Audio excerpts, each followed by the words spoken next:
మీకు కూలెంట్ కనుక వేడి ఉంది అనిపిస్తే మాత్రం ఈ కింద దూరం వెళ్ళే పనులు అయితే చేయకండి. మీరు ఈయన వేసి లెమన్ సాల్ట్ అంటారు కదా, లెమన్ సాల్ట్ అయితే వేస్తాయి అనమాట ఆ గోడలోనూ. అందుకని చెప్పి డబ్బా నుంచి ఏదైతే పైప్ బయటికి తీసానో ఈ కింద నుంచి. Hi friends, welcome to Neelu arts automobile. ఈ రోజు అయితే మనం చాలా ఇంపార్టెంట్ విషయం మాట్లాడదాం. అదేంటంటే కూలెంట్ ఫ్లషింగ్ అనేది ఏ విధంగా చేయాలి, దేంతో చేయాలి, ఏంటి సంగతి అనేది. అంటే కూలెంట్ ఫ్లషింగ్ కోసం అని చెప్పేసి చాలా రకాలైనటువంటి మెటీరియల్స్ అయితే ఉంటాయి. కాకపోతే నేను వేటిని కూడా యూజ్ చేయకుండా మన దగ్గర ఉండేటటువంటి ఇంగ్రీడియంట్స్తోనే కూలెంట్ ఫ్లషింగ్ అయితే చేస్తాను. మా రాజాని అయితే చెప్పాడనమాట, ఇది చేయరా పర్లేదని చెప్పేసి. సో ఆయన సలహా మేరకు అయితే నేను ఇదైతే చేస్తున్నాను. సో దీనిలో నేను నా సొంత ప్రయోగాలు కూడా కొన్ని చేస్తాను కదా, మీరు తమ్మునేలు ఏదైతే చూసారు అది. సో ఆ విధమైనటువంటి ఎక్స్పెరిమెంట్స్ కూడా ఇప్పుడు మన కార్ మీద అయితే చేద్దాం. కూలెంట్ మొత్తం కూడా ఫ్లషింగ్ అవుతుందా లేదా, సో మొత్తం అంటే రేడియేటర్ పైపుల్లో ఉండేటటువంటిది, అలాగే ఇంజిన్ చుట్టూ ఉండే జాకెట్లో ఉండేటటువంటి ఈ కూలెంట్ ఏదైతే ఉందో అక్కడ రస్ట్ ఇదంతా కూడా స్లడ్జ్ ఇదంతా కూడా బయటకు వచ్చేస్తుందో లేదా వీడియోలో అయితే చివరి వరకు చూస్తే మీకు అర్థమవుతుంది. సో వీడియోని అయితే చివరి వరకు చూడండి. ఇప్పుడే వీడియోకి అయితే ఒక లైక్ చేయండి గైస్, ఒక 1000 లైక్స్ అయితే ఇవ్వడానికి ట్రై చేయండి. మనకి ఎంకరేజ్మెంట్గా ఉంటుంది. ఇలాంటి కంటెంట్ మరింత మీ ముందుకైతే తీసుకొని వస్తాను. సో వీడియోలోనికి అయితే వెళ్ళిపోదాం. ఫ్రెండ్స్, కూలెంట్ రీప్లేస్ చేసేటప్పుడు ఏంటంటే ఇంజిన్ ఫస్ట్ ఆఫ్ ఆల్ కూల్గా ఉండాలి. అంటే మీరు ఎక్కడి నుంచి అయినా సరే తీసుకొని వచ్చిన వెంటనే ఇలాంటి ప్రయోగాలు అయితే చేయకండి. ఎందుకనేసి అంటే దీనికైతే రేడియేటర్ క్యాప్ ఉండదు అనమాట. డైరెక్ట్ ఇక్కడే ఈ బాక్స్ ఏదైతే ఉందో ఇంజిన్ కూలెంట్ ఓన్లీ అని చెప్పేసి అయితే రాసి ఉంది కదా. సో ఈ బాక్స్ ఏదైతే ఉందో ఇదే ఉంటుంది. మీరైతే ఇంజిన్ తీసుకొని రాగానే కనుక ఇది ఓపెన్ చేశారంటే ఈ లోపల ఉండే గ్యాసెస్ ఏవైతే ఉంటాయో ఆ ఫ్లోటింగ్ ఏదైతే ఉంటుందో మొత్తం కూడా కంప్రెస్ అయి ఉంటుంది కదా. సో ఆ పరిస్థితి అంతా కూడా మనకి కూలెంట్ అయితే బయటికి కొట్టేటటువంటి పరిస్థితి అయితే ఉంటుంది. అప్పుడు మనకి ఏంటంటే మీ చేతుల మీద పడ్డదంటే కాలిపోయేటటువంటి అవకాశాలు అయితే ఉంటాయి. కాబట్టి మీరు ఈ కూలెంట్ రీప్లేస్ చేసేటప్పుడు మాత్రం ఇంజిన్ కూల్గా ఉండేటప్పుడు మాత్రమే చేయండి. If in case car road మధ్యలో ఎక్కడైనా సరే ఓవర్ హీట్ అయ్యి ఆగిపోయిందని సందర్భంలో కూడా ఒక అరగంట సేపు అయితే పక్కన పెట్టండి. పావు గంట నుంచి అరగంట పక్కన పెట్టేసి మొత్తం కూల్ అయింది, రేడియేటర్ కూల్ అయింది. ఇదిగోండి ఈ పైపులు ఉన్నాయి కదా, సో ఈ థర్మోస్టాట్ వాల్వ్ అని ఉంటుంది ఇక్కడ ఈ లోపల. సో ఈ పైపులు ఇవన్నీ కూడా కూల్ అయిన తర్వాత మాత్రమే ఈ కూలెంట్కి సంబంధించినటువంటి క్యాప్లు ఏవైతే ఉంటాయో అవి ఓపెన్ చేయండి. అలా కాకుండా అయితే ఓపెన్ చేయొద్దు. సో మనకైతే కూలెంట్ మాక్సిమం లెవెల్కి అయితే ఉందన్నమాట. కాకపోతే ఇది ఇప్పటి వరకు 88,000 అయితే తిరిగింది కదా మన స్విఫ్ట్. ఇదైతే ఇప్పటి వరకు కూలెంట్ ఫ్లషింగ్ అయితే చేయలేదు. కాబట్టి మనం అయితే కూలెంట్ ఫ్లషింగ్ అయితే చేద్దాం. ముందైతే కూలెంట్ అయితే డ్రైన్ చేయాలంటే కిందకైతే దూరాలన్నమాట. దీని గ్రౌండ్ క్లియరెన్స్ అయితే 163 mm కదా, కాస్త కష్టం అవుతుంది. సన్నగా ఉన్న పర్సనాలిటీ అయితే దూరుకోవచ్చు. మనం చేయాల్సిన పని ఏంటంటే ఈ టైర్ల కింద 3 టైర్ల కింద అంటే ఎటువైపు అయితే మనం పైకి లేపుతామో దానికి ఆపోజిట్లో ఉండేటటువంటి 3 టైర్ల కింద ఇటుకలు అయితే పెట్టాలి. సరైనటువంటి ప్లేస్లో సెట్ చేయాలి. జాగ్రత్త అయితే కాస్త కార్ అయితే పైకి లేపా అనమాట రైట్ సైడ్. ఇప్పుడైతే మనం కిందకి దూరి డ్రైన్ చేద్దాం కూలెంట్ని.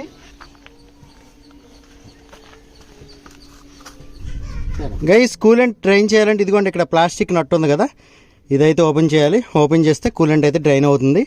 పైన రేడియేటర్ ఉంది చూసారు కదా, సో రేడియేటర్ కింద అయితే ఇక్కడ నట్టు ఉంటుంది. ఇది ఓపెన్ చేస్తే ఇది ఈజీ అనమాట. గైస్, కూలెంట్ ఓపెన్ చేసేటప్పుడు చెప్తున్నాను, మీకు కూలెంట్ కనుక వేడి ఉంది అనిపిస్తే మాత్రం ఈ కింద దూరం వెళ్ళే పనులు అయితే చేయకండి మీరు ఇంటి దగ్గర చేసుకునేటప్పుడు. ఎందుకనేసి అంటే ఇది వేడిగా ఉండేటప్పుడు మొహం మీద పడిపోయిందంటే కాలిపోద్ది. ఎగ్జాస్ట్ ఇక్కడే ఉంది.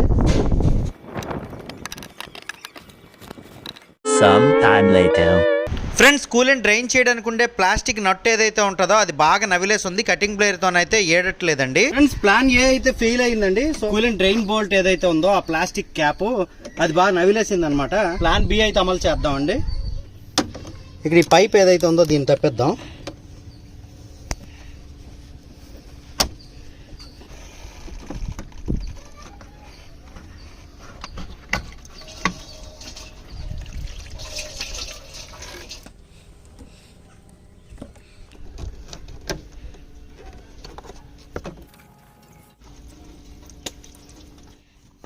ఇదిగోండి డబ్బా నుంచి రేడియేటర్లోని కూలెంట్ సర్క్యులేట్ అయ్యే పైప్ కనెక్షన్ అయితే తప్పిస్తున్నాను. కూలెంట్ అంతా కూడా తీస్తాను. డబ్బాలో కూలెంట్ అంతా బయటకు వచ్చిన తర్వాత డబ్బా నుంచి పైప్ కనెక్షన్ అయితే తప్పించాను కదండి. రేడియేటర్లో ఉన్న కూలెంట్ అంతా కూడా బయటకు వస్తుంది చూడండి. ఇదిగోండి గైస్, కూలెంట్ అయితే బయటకు వచ్చింది. ఎక్కడ తీసిన కనెక్షన్లు అయితే అక్కడ యాజ్ టీజ్గా అయితే పెట్టేద్దాం. సో చిన్న పైప్ కనెక్షన్ అయితే ఇక్కడ పెట్టాను. 3 పైపులు కనెక్షన్ తప్పించాను కదా. పైన థర్మోస్టాట్ రేడియేటర్ కనెక్షను, పైన ఒక పైప్ కనెక్షన్ పెట్టాను. ఇప్పుడు కింద నుంచి ఆ పైప్ పెట్టాను కదా, అది లాగి అగైన్ కనెక్షన్ అయితే రీబిల్డ్ చేద్దాం. ఇట్లా ఇట్లా అట్లా లాక్ చేసేద్దాం. Coolant can vacuum, radiator input, radiator output connection అయితే ఇచ్చాను గైస్. ఇప్పుడు ఫ్లషింగ్ కోసం అయితే మనం షార్ట్ వేద్దాం. ఏదో అనుకునేది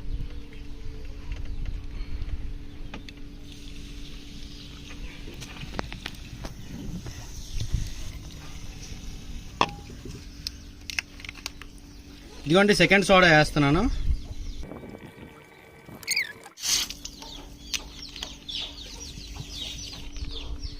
ఫోర్త్ దీని లోపల సిట్రిక్ యాసిడ్, లెమన్ సాల్ట్ అంటారు కదా, లెమన్ సాల్ట్ అయితే వేస్తున్నానండి. లెమన్ సాల్ట్ అయితే వేస్తున్నాను. ఓకే, దాని తర్వాత దీనిలో డిస్టిల్ వాటర్ అయితే వేస్తున్నానండి. డిస్టిల్ వాటర్ ఒక లీటర్ అయితే వేద్దాం ఇందులో.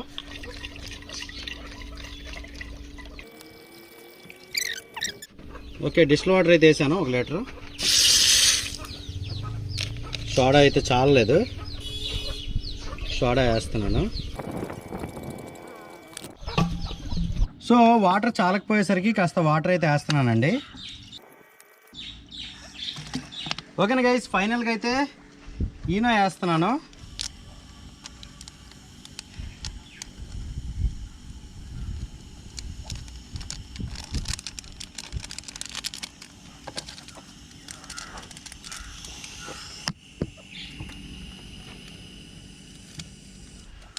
ఈనో వేసి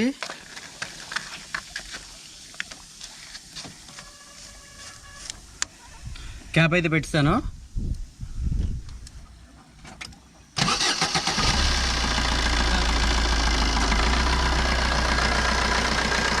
గైస్, హాఫ్ అన్ అవర్ పాటు అయితే కార్ ఐడిలింగ్లో వదలాలన్నమాట. అందుకని చెప్పేసి మరి దానికి ఎందుకు ఉట్నే విడిచిపెట్టడం అని చెప్పేసి అయితే ఏసీ వేసుకొని చక్క ప్రశాంతంగా అయితే కార్ లోపల అరగంట కూర్చున్నాం. కూర్చున్న తర్వాత ఇక్కడ టెంపరేచర్ చూసారా? సో టెంపరేచర్ అయితే ఆఫ్కి వచ్చింది. సో ఇంజిన్ అనేది ఓవర్ హీట్ అయ్యిందో లేదో చూద్దాం. ఓకే, వేడిగాలి బాగానే వస్తుందండి. సో టెంపరేచర్ అయితే హైలో పెట్టండి, వేడిగాలి బాగానే వస్తుంది. అంటే ఇప్పుడు ఇంజిన్ ఆఫ్ చేయాల్సినటువంటి టైం అయితే వచ్చింది. సో ఇక్కడ టెంపరేచర్ కూడా చూసారు కదా, ఆఫ్కి అయితే వెళ్ళిపోయింది. సో ఇంజిన్ అయితే బాగా వేడెక్కింది. ఇప్పుడు మనం ఏం చేయకూడదు అనమాట, ఈ క్యాప్ అయితే ఓపెన్ చేయకూడదు. ఈ క్యాప్ ఓపెన్ చేసామంటే వార్నింగ్ అని చెప్పేసి మనం చూసారు కదా, నెవర్ ఓపెన్ వెన్ హాట్. ఓకేనా? సో ఇదైతే వేడిగా ఉన్నప్పుడు ఓపెన్ చేయకూడదు, లోపల మొత్తం కూడా గ్యాసెస్ ఫామ్ అయ్యి మీదకైతే కొట్టేస్తుంది. ఇప్పుడు ఒక అరగంట అయిన తర్వాత అయితే దాన్ని ఓపెన్ చేద్దాం. అండ్ గైస్, నేను ఎక్స్పెరిమెంట్ కోసం అయితే ఈనో వేసాను, మీరైతే అది వేయకూడదని మనవి. సిట్రిక్ యాసిడ్, సోడా ఇవన్నీ వేసిన వరకు ఓకే, ఈనో అయితే వేయొద్దు. అండ్ ఈ కూలెంట్ పైప్ చూసారు కదా, ఇది పట్టుకుంటే చాలా వేడిగా ఉంటుంది. ఇది ఎప్పుడైతే కూల్ అవుద్దో అప్పుడు మాత్రం మీరు కూలెంట్ ఏదైనా ఉందంటే ఆ క్యాప్ తీయడం కానీ ఈ పైపులు ఓపెన్ చేయడం కానీ చేయాలి. గైస్, మొత్తానికైతే ఫ్లషింగ్ ప్రాసెస్ కంప్లీట్ అయిందండి. చూసారు కదా గ్యాస్ ఏ విధంగా వచ్చింది. ఇప్పుడే ఇలాగ వచ్చిందంటే సో మనం వేడిగా ఉండేటప్పుడు తీస్తే ఇంకా బేభత్సంగా అయితే వస్తుంది అనమాట. దీని లోపల ఉండే సోడా ఏదైతే ఉందో అది మొత్తం కూడా బయటికి తీసేద్దాం. సో ప్లాన్ ఏ అనేది మనకి ఫెయిల్ అయింది కదా, ప్లాన్ బి అనేది ఇంప్లిమెంట్ చేయాలి.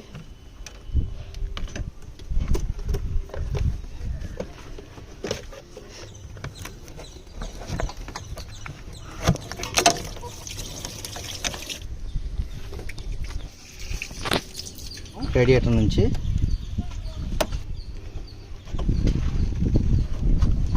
ఇలా పైపులన్నీ ఓపెన్ చేసేసాక కూలెంట్ ఇంటేక్ అవ్వడానికి డబ్బా నుంచి తీసిన కింద పైప్ ఉంది కదండి, దానికైతే వాటర్ కనెక్షన్ ఇస్తున్నాను. రేడియేటర్ మొత్తం అంతా కూడా క్లీన్ అవుతుంది చూడండి. సో కూలెంట్ డబ్బా నుంచి ఏదైతే పైప్ బయటికి తీసానో ఈ కింద నుంచి తీసానో దాన్ని తీస్తే రేడియేటర్ మొత్తం కూడా క్లియర్ అవుతుంది. అదే మనం ఇప్పుడు అది డబ్బాకి పెట్టి డబ్బా నుంచి కూడా ఫ్లష్ చేసేయచ్చు అనమాట. చూసారా, మొత్తం అంతా కూడా క్లీన్ అండ్ ఫ్రెష్ వాటర్ అయితే వస్తుంది.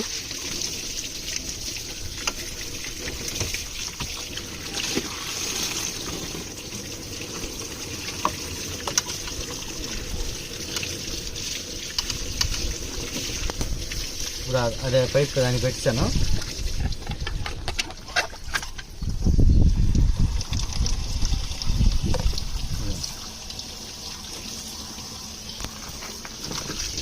సో రేడియేటర్ పైప్ అయితే బిగించేస్తున్నాను గైస్. ఈ విధంగా రేడియేటర్ నుంచి వాటర్ అయితే బయటకు వచ్చేయడం అయితే మనం చూసాం కదా. సో రేడియేటర్ మొత్తం కూడా ఖాళీ అయిపోయింది. ఇప్పుడు ఈ పైపు కిందకి పెట్టేస్తే మిగతా వాటర్ కూడా బయటకు అయితే వచ్చేస్తుంది అనమాట. రేడియేటర్ లోపల ఉన్న వాటర్ అంతా కూడా కిందకైతే వచ్చేస్తుంది. చూసారా? సో మొత్తం ఎక్కడెక్కడ కూలెంట్ తాలూకు అవశేషాలు ఏమున్నా సరే బయటకైతే వచ్చాయి.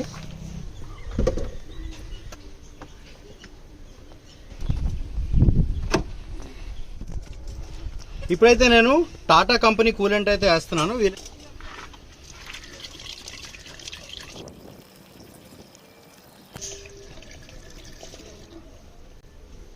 ఓకే, 1 లీటర్ అయితే వేస్తాను. జనరల్గా మాన్యువల్ అయితే 3 లీటర్ల కూలెంట్ 3 లీటర్ల డిస్టిల్ వాటర్ వేయాలని అయితే ఉంటుంది.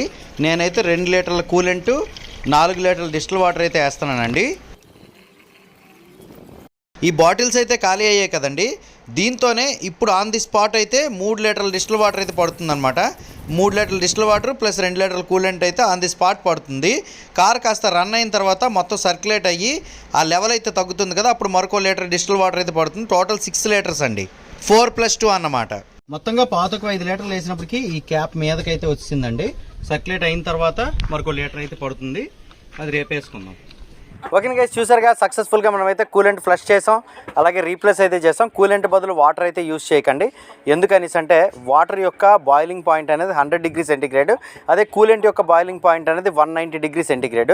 వాటర్ యొక్క ఫ్రీజింగ్ పాయింట్ అనేది 0 డిగ్రీ సెంటిగ్రేడ్, అదే కూలెంట్ యొక్క ఫ్రీజింగ్ పాయింట్ అనేది -34 డిగ్రీ సెంటిగ్రేడ్.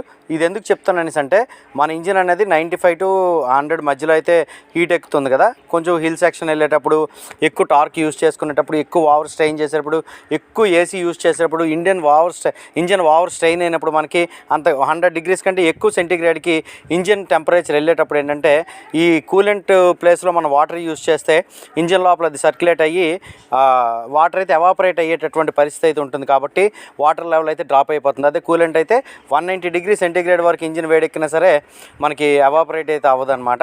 కాబట్టి కూలెంట్ని యూజ్ చేయండి. 190 డిగ్రీ సెంటిగ్రేడ్ వరకు ఇంజిన్ వెళ్ళే పరిస్థితి ఉండదులేండి.